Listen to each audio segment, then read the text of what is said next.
कोई डाउट है किसी को? क्योंकि ये टॉपिक बहुत इंपॉर्टेंट है।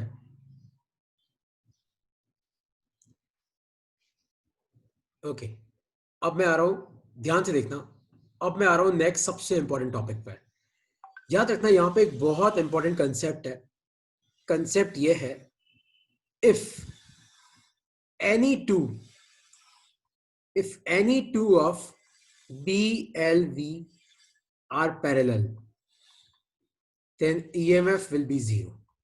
मतलब इन तीनों में से अगर कोई भी दो पैरेलल हो गए, जैसे मान लो B और L पैरेलल हो गए, या L और V पैरेलल हो गए, या B और V पैरेलल हो गए, तो आपका EMF इंड्यूस क्या हो जाएगा? जीरो। कोई भी दो, मतलब अगर तीनों पैरेलल तो वैसे ही जीरो। तो अगर मैं तुम्हें पूछूं कि ये आपके पास एक वायर है, ये ऊपर की तरफ जा रहा है वेलोसिटी v से, और आपकी मैग्नेटिक फील्ड है अंदर की तरफ, तो बताओ इसके अक्रॉस क्या ईएमएफ इंड्यूस करेगा? करेगा ही नहीं, क्योंकि आपकी लेंथ भी ऊपर की तरफ है, आपकी वेलोसिटी भी ऊपर की तरफ है। तो एल और वी पैरेलल है, तो ईएमएफ इंड्यूस कितना हो गया? जीरो।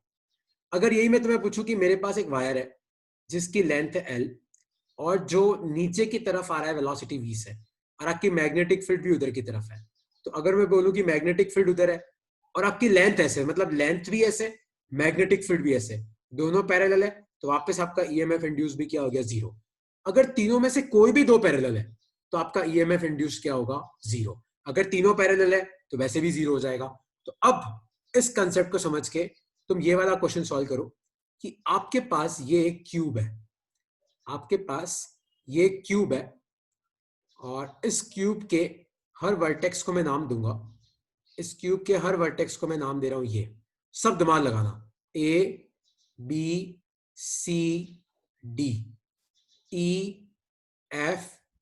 EFGH। ये क्यूब इधर की तरफ आ रहा है वेलोसिटी v से, और आपकी जो मैग्नेटिक फील्ड है वो ऊपर की तरफ है। तो आपको बताना है कि इसके कौन से ब्रांचेस में ईएमएफ इंड्यूस करेगा। जैसे AE में करेगा क्या, EF में करेगा क्या। आपकी वेलोसिटी इधर की तरफ है, मैग्नेटिक फील्ड ऊपर की तरफ है, मतलब ये क्यूब इधर की तरफ आ रहा है, मैग्नेटिक फील्ड ऊपर है। Find in which side EMF will be induced। सोचो क्या आएगा इसका आंसर? कौन सी वाली ब्रांच में EMF इंड्यूस करेगा?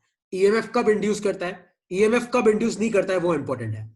अगर BLV में से तीनों में से कोई भी दो पैरेलल हो जाए, तो आपका EMF इंड्यूस नहीं करेगा। ट्राई करो क्या आएगा इसका आंसर।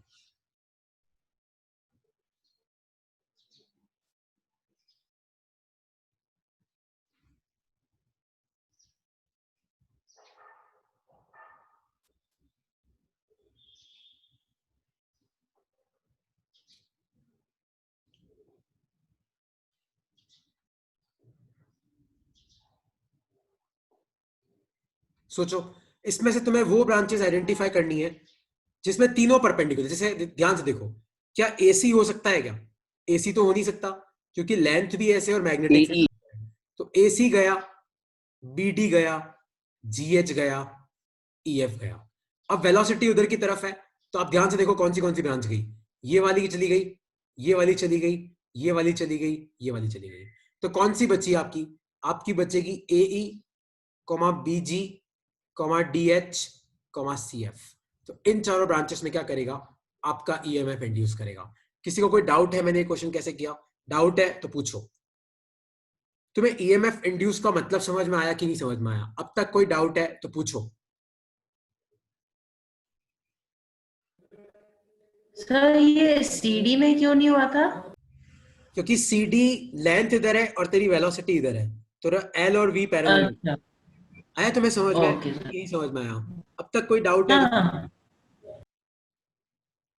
एक तो मोशनल ईएमएफ का डेरिवेशन, मोशनल ईएमएफ का फॉर्मूला, करंट की डायरेक्शन, ईएमएफ कब इंड्यूस नहीं करेगा, और एक और जो इंपॉर्टेंट टॉपिक है, अब सब ध्यान से देखना, सब यहां पे ध्यान से देखना।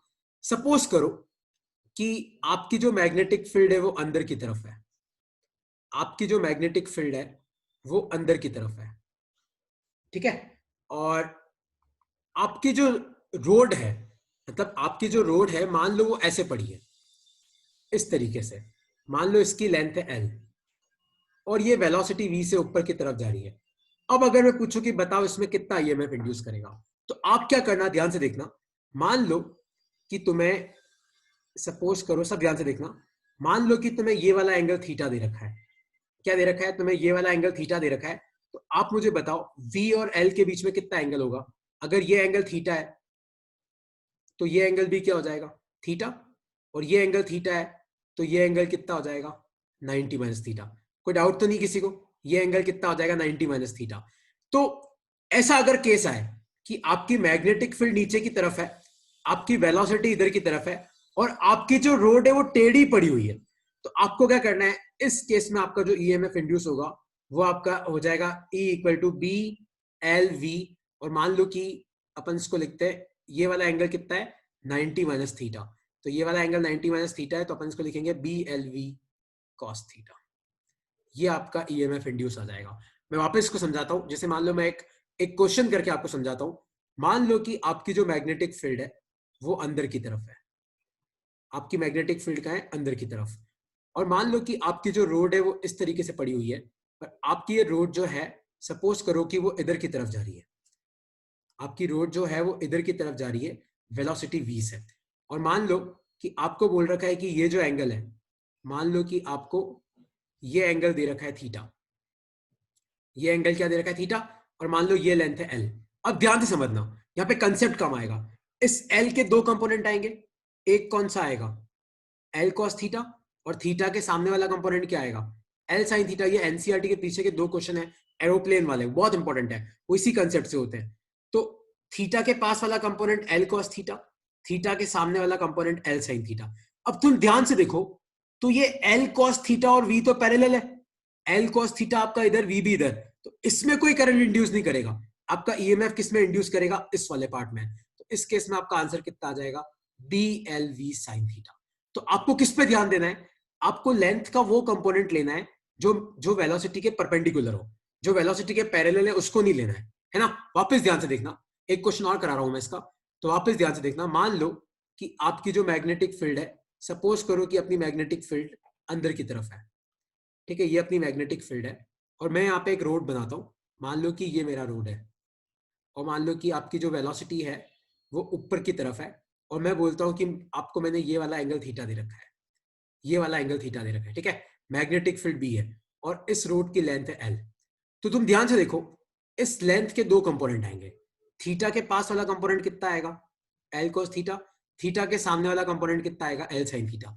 लेकिन यहाँ पे एल साइन थीटा और वी पैरेलल हो गए, ध्यान से देखो, एल साइन थीटा भी ऐसे, वी भी ऐसे, तो इस केस में अपना आंसर कितना आएगा, B L V cos theta, है ना। तो चाहो तो इस कंसेप्ट को समझना जरूरी है, क्योंकि ये कोई डेरिवेशन नहीं है। आपको सिर्फ ये याद रखना है कि लेंथ का कंपोनेंट जो वेलोसिटी के पैरेलल है उसको आपको भूल जाओ, जो वेलोसिटी के परपेंडिकुलर है उसी को आपको लेना है, ठीक है। तो अगर इसमें कोई डाउट है तो पूछ लो, नहीं तो अगला क्वेश्चन तुम्हें सॉल्व करना है। इसमें कोई डाउट है तो पूछ लो, नहीं तो अगला क्वेश्चन तुम्हें सॉल्व करना है।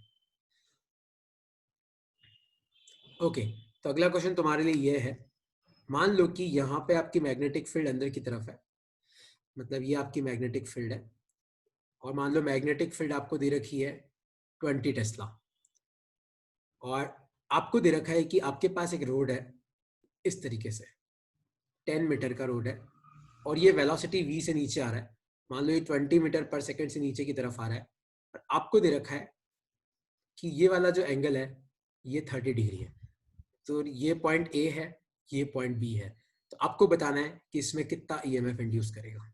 सब ट्राई करो, क्या आएगा इसका आंसर।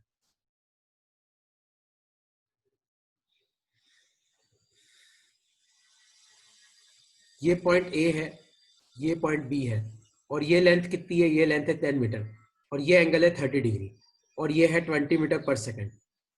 तो आपको बताना है कि A से लेके B तक कितना ईएमएफ इंड्यूस करेगा। सब सॉल्व करो, क्या आएगा इसका आंसर। अगर तीनों परपेंडिकुलर है तो कोई दिक्कत ही नहीं है, BLV हो जाता है, लेकिन यहां पे तीनों परपेंडिकुलर नहीं है, तो आपको क्या करना है बताओ, कितना आएगा इसका आंसर, सोचो। ये जो 10 मीटर है इसके दो कंपोनेंट निकालो तुम, 10 मीटर के दो कंपोनेंट आएंगे। अगर तुम्हें नहीं पता है तो 30 के पास वाला कंपोनेंट कितना आएगा, ये आ जाएगा तुम्हारा 10 cos 30, और 30 के सामने वाला कंपोनेंट कितना आ जाएगा, ये आ जाएगा 10 sin 30। 10 sin 30 में आपका कोई भी ईएमएफ इंड्यूस नहीं होगा, क्योंकि 10 sin 30 भी ऐसे वेलोसिटी भी ऐसे है, तो आपको कौन सा लेना है, tan cos 30। तो आपका आंसर कितना आएगा, बी एल वी cos 30। तो मैग्नेटिक फील्ड कितनी है 20, लेंथ कितनी है 10, वेलोसिटी कितनी 20 और cos 30 कितना होता है √3/2। ये आ गया आपका आंसर वर्ड में। इसमें अब किसी को कोई डाउट है तो पूछ लो,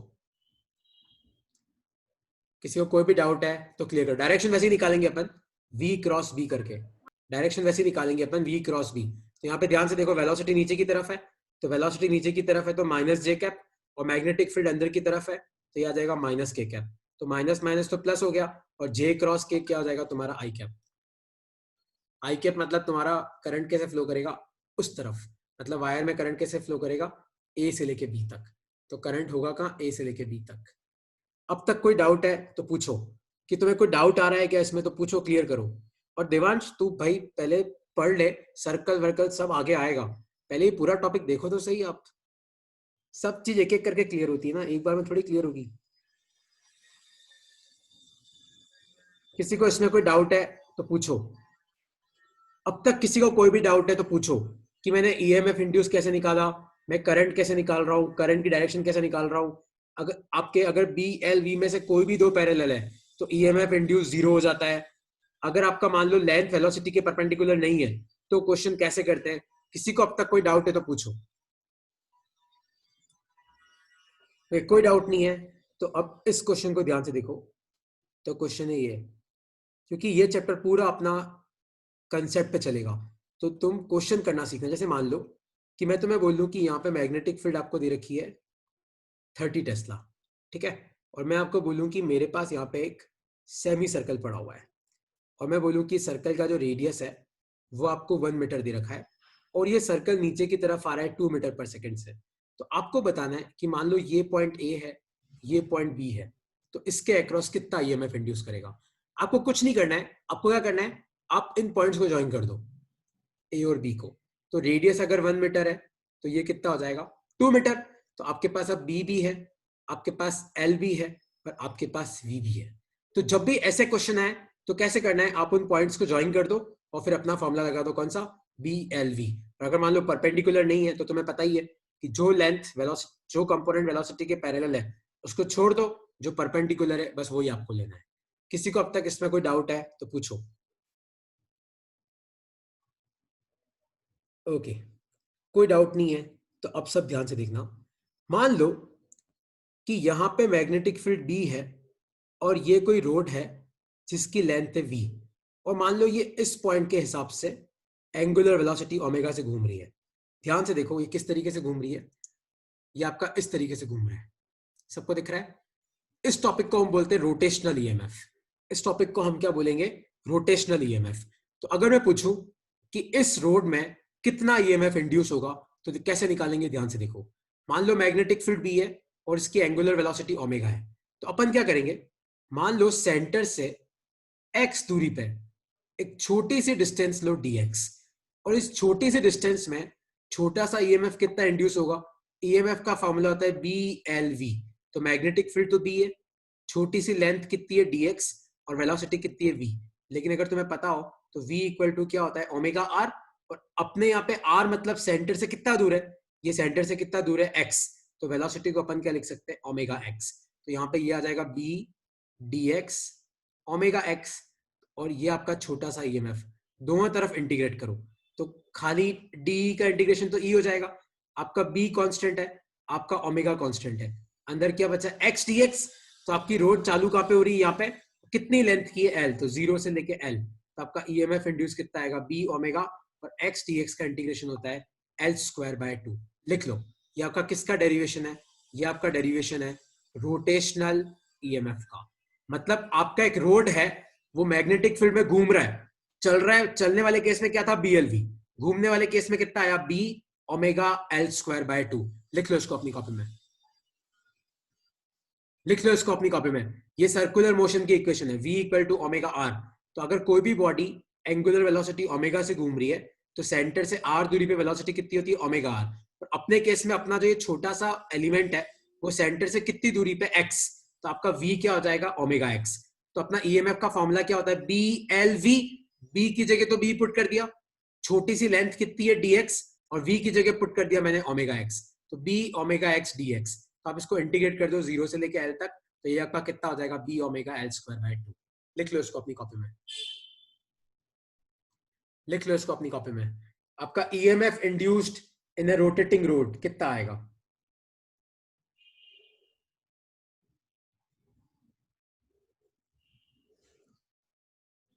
motional EMF BLV, rotational EMF b omega L square by 2।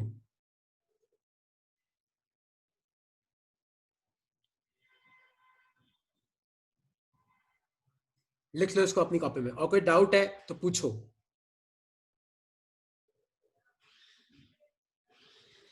कि कोई डाउट नहीं है तो अब सब ध्यान से देखो। मान लो कि ये सेम फिगर है, यहाँ पे मैग्नेटिक फील्ड भी है लेकिन यहाँ पे अंदर मैग्नेटिक फील्ड नहीं है। यहाँ पे मैग्नेटिक फील्ड कितनी है? 0, और आधी लेंथ अंदर है और आधी लेंथ बाहर है, और अभी भी ये घूम रहा है किससे? एंगुलर वेलोसिटी ओमेगा से। तो ये कैसे घूम रहा है? एक सेकंड ना, ध्यान से देखना है कैसे घूम रहा है। तो ये अभी भी घूम रहा है आपका एंगुलर वेलोसिटी ओमेगा से। तो अब आपको बताना है कि इस रोड में कितना ईएमएफ इंड्यूस होगा। सोचो क्या आएगा इसका आंसर। अब आपका जो रोड है वो मैग्नेटिक फील्ड में ही घूम रहा है, लेकिन दिक्कत क्या है कि अब बीच में आधी जगह तो मैग्नेटिक फील्ड नहीं है, खाली बाहर की तरफ ही मैग्नेटिक फील्ड है। तो अब आपको बताना है कि इसमें कितना ईएमएफ इंड्यूस होगा। तो देखो इस क्वेश्चन को कैसे करते हैं, आप ध्यान से देखो। करेंगे वही, मान लो मैं सेंटर से x दूरी पे एक छोटा सा लेंथ एलिमेंट लेता हूं dx, तो इसमें कितना छोटा सा ईएमएफ इंड्यूस होगा? ईएमएफ का फॉर्मूला होता है BLV। तो मैग्नेटिक फील्ड तो B है, लेंथ एलिमेंट dx है, और V कितना हो जाएगा? Omega x। अब जब हम इसको इंटीग्रेट करेंगे ना, तो देखो B और ओमेगा तो बाहर आ जाएगा, अंदर क्या बचेगा? x dx। लेकिन हम चालू 0 से नहीं करेंगे, क्योंकि यहां तो कोई ईएमएफ इंड्यूस नहीं करेगा, मैग्नेटिक फील्ड ही नहीं है। कहां से इंड्यूस होना चालू होगा? यहां से। तो लोअर लिमिट L/2 पुट करना, अपर लिमिट L पुट करना। तो इसको तुम सॉल्व करोगे तो b ओमेगा x dx का इंटीग्रेशन कितना होता है? x square by 2, lower limit L/2, upper limit L। इसको सॉल्व करोगे तो तुम्हें आंसर मिल जाएगा। तो ये टॉपिक है तुम्हारा रोटेशनल ईएमएफ। अब तक कोई डाउट है तो पूछो।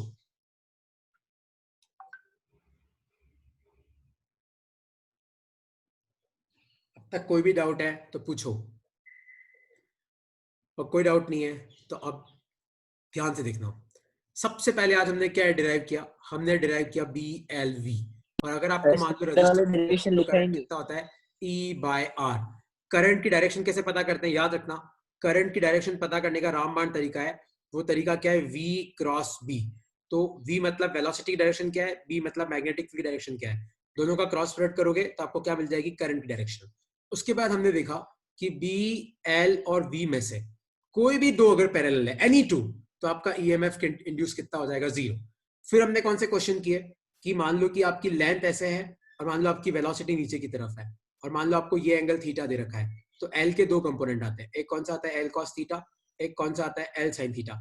एल साइन थीटा में कोई कंपोनेंट, कोई भी ईएमएफ इंड्यूस नहीं करेगा, क्योंकि एल साइन थीटा और वी क्या है? पैरेलल। तो इस केस में आपका आंसर क्या आ जाएगा? BLV cos theta. एक हमने ये वाले क्वेश्चन सॉल्व किए। फिर हम आए रोटेशनल ईएमएफ पे। रोटेशनल ईएमएफ में सबसे इंपॉर्टेंट है तुम्हारी छोटे ईएमएफ की इक्वेशन, B छोटा लेंथ एलिमेंट dx, वेलोसिटी कितनी लेनी है? Omega x। फिर आपको चेक करना है कि पूरे रीजन में मैग्नेटिक फील्ड है क्या। अगर पूरे रीजन में मैग्नेटिक फील्ड है तो कहां से का इंटीग्रेट करना है? 0 से लेके L तक। अगर पूरे में नहीं है तो चेक करो कहां से लेके कहां तक आपको पुट करना है। तो मोशनल ईएमएफ और रोटेशनल ईएमएफ आपके ये दो टॉपिक्स हैं, है ना। अब तक किसी को कोई डाउट है तो पूछो कि आज की क्लास में तुम्हें किसी को कोई डाउट है क्या। तो सबसे पहले आपको फ्लक्स लिखना है। फ्लक्स को डिफरेंशिएट करोगे तो आपको क्या मिलेगा? ईएमएफ मिलेगा। कोई डाउट नहीं है। सर पिछली वाली स्लाइड का डेरिवेशन नहीं लिखा, वापस एक बार कर दो ना। ये, अरे ये डेरिवेशन नहीं है, ये तो क्वेश्चन है, और ये स्लाइड में भेजूंगा अभिमन्यु वैसे भी। अच्छा अब है ना, तुम सब एक चीज ध्यान से देखो। अगर मैं तुम्हें पूछूं कि मेरे पास ये एक रेक्टेंगुलर एरिया है और आपकी मैग्नेटिक फील्ड खाली यहां से लेके यहां तक ही है, मतलब आगे कोई मैग्नेटिक फील्ड नहीं है, और आपके पास एक कंडक्टिंग रोड है। मान लो ये आपकी कंडक्टिंग रोड है, इसकी लेंथ है L, और ये वेलोसिटी V से उधर आ रही है। मान लो ये पॉइंट A है, ये पॉइंट B है, ये पॉइंट C है। अगर मैं तुम्हें पूछूं कि A से लेके B तक ये रोड आएगी तो क्या कोई ईएमएफ इंड्यूस करेगा क्या? ईएमएफ कब इंड्यूस करता है? जब आपका फ्लक्स चेंज करता है। तो अगर ये रोड चलते हुए उधर आ रही है, तो जब तक ये बी तक नहीं पहुंच जाएगी तब तक तो आपका फ्लक्स चेंज होने ही नहीं वाला, क्योंकि फ्लक्स आपका कहां पे, यहां पे, उधर तो है नहीं। तो यहां पे आपका फ्लक्स कितना हो जाएगा? जीरो। फ्लक्स कब होगा? जब रोड कहां से कहां जाएगी? बी से लेके सी तक, तब आपका फ्लक्स कितना होगा? बीएलवी, है ना, याद रखना। फ्लक्स आपका ईएमएफ कब इंड्यूस होता है? जब फ्लक्स चेंज करता है। तो जब तक आपकी रोड ए से लेके बी तक आ जाएगी तब तक आपका ईएमएफ इंड्यूस कितना होगा? जीरो। ईएमएफ कब इंड्यूस होगा? जब रोड कहां से कहां जाएगी? बी से लेके सी तक, क्योंकि जब अब आपकी रोड अगर उधर जाएगी तो धीरे धीरे ये एरिया घटना चालू होगा, और एरिया घटेगा तभी क्या इंड्यूस होता है? तभी आपका ईएमएफ इंड्यूस होता है ना। ये अपनी ने बुक का क्वेश्चन है, ये बहुत कॉम्पिटिटिव एग्जाम में आ चुका है, बोर्ड एग्जाम में आ चुका है। इस कंसेप्ट को तुम्हें याद रखना है। तो आज का अपना टॉपिक क्या था? Motional EMF. ठीक है, अब सुनना, एक बहुत अच्छा क्वेश्चन है कि आपकी अर्थ की जो मैग्नेटिक फील्ड है, मान लो आपकी अर्थ की मैग्नेटिक फील्ड इस तरीके से है नीचे की तरफ, और आपकी एक एरोप्लेन है, वो एरोप्लेन आपकी इस तरीके से है। आपकी एरोप्लेन कैसे? इस तरीके से, और एरोप्लेन की दो विंग्स हैं। एरोप्लेन के क्या है? दो विंग्स हैं। ये डिस्टेंस आपको दे रखी है 6 मीटर, मान लो ऐसी दे रहा है, और ये डिस्टेंस आपको दे रखी है 8 मीटर, और आपकी मैग्नेटिक फील्ड है बी, और ये एरोप्लेन आगे की तरफ जा रही है वेलोसिटी v से। तो आपको बताना है कि इस एरोप्लेन पे क्या ईएमएफ इंड्यूस करेगा, और करेगा तो कहां करेगा? अक्रॉस द विंग करेगा या अक्रॉस द प्लेन करेगा? जिसे मेरा क्वेश्चन है कि अक्रॉस द विंग्स करेगा कि अक्रॉस द प्लेन करेगा। ये वेलोसिटी v से आगे की तरफ जानी है। सोचो क्या आएगा इसका answer? Sir across the wing करेगा। क्योंकि हाँ करेक्ट है, क्योंकि ये वाली डायरेक्शन और वेलोसिटी तो पैरेलल हुए कि नहीं हुए, तो इधर तो कोई भी ईएमएफ इंड्यूस नहीं करेगा। और ये वाली डायरेक्शन के ध्यान से देखो, मैग्नेटिक फील्ड भी नीचे की तरफ है, वेलोसिटी आगे की तरफ है, और आपका ये इस तरफ है, तीनों परपेंडिकुलर है, तो इसमें कितना ईएमएफ इंड्यूस करेगा? बीएलवी, है ना। और यही मैं तुम्हें पूछूं कि मान लो कि ये प्लेन नीचे की तरफ आ रही है, मान लो कि ये प्लेन जो है वो नीचे की तरफ आ रही है, तो आपको बताना है कि क्या ईएमएफ इंड्यूस करेगा। अब ये प्लेन नीचे की तरफ आ रही है, तो क्या इस प्लेन में ईएमएफ इंड्यूस करेगा? ये सब नो करेगा। सर।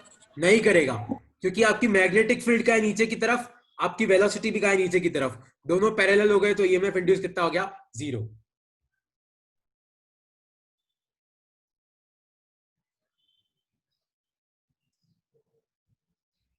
कोई डाउट है इसमें तो पूछो। तो फिर वो प्लेन के एंड्स पे तो होगा, मतलब लेफ्ट और राइट में तो इंड्यूस होगा ना। नहीं होगा ना, क्योंकि तेरी मैग्नेटिक फील्ड और वेलोसिटी पैरेलल हो गए, बात ही खत्म हो गई। कोई भी दो पैरेलल है तो ईएमएफ इंड्यूस जीरो है, और तेरी प्लेन नीचे आ रही है तो वेलोसिटी नीचे, मैग्नेटिक फील्ड नीचे, दोनों पैरेलल, जीरो। ये बहुत ही इंटरेस्टिंग टॉपिक है, तुम्हें पता है, तुम्हें शायद माइग्रेटरी बर्ड्स के सर बारे अगर में टेक पता ऑफ हो। कर रहा है तो क्या हो गया? टेक ऑफ कर रहा टेक ऑफ है, देख उस केस में तो तेरा वेलोसिटी उधर की तरफ होता है, तो उस केस में तो तेरा वेलोसिटी उधर की तरफ होगा, मैग्नेटिक फील्ड नीचे की तरफ, तो तेरा अब तो निकाल ले, अब तो तेरा थीटा वीटा लेके कर सकता है। 37 डिग्री होता है सर। वो हाँ एंगल, जिस एंगल पे प्लेन टेक ऑफ करता है वो 37 डिग्रीज होता है। हाँ, वो तू ले लेना, फिर तो थीटा यूज करना सिखाया है ना मैंने तुम्हें। ठीक है, ओके सर। तो अब तुम्हारा काम क्या है, देखो आज मैं तुम्हें मोशनल ईएमएफ और रोटेशनल ईएमएफ का क्विज भेजूंगा।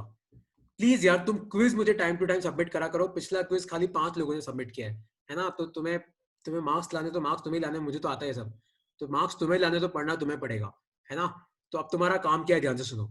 एक तो तुम्हें जो डेरिवेशन है वो वाला पार्ट भी तुम्हें पूरा करके रखना है, और जो न्यूमेरिकल वाला पार्ट है वो भी, क्योंकि तुम्हारा शायद 50-50 है पेपर में, 50% तुम्हारे एमसीक्यूज आएंगे, 50% तुम्हारी थ्योरी आएगी, समथिंग ऐसा कुछ सुना है मैंने।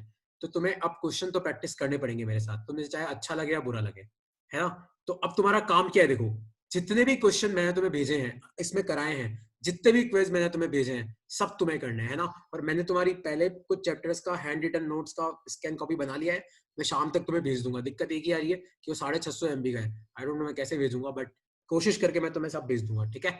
और कोई डाउट है अब तक तो पूछो। नेक्स्ट क्लास भी अपनी मोशनल और रोटेशनल ईएमएफ पे ही है, वापस मैं यही बोल रहा हूँ, ठीक है।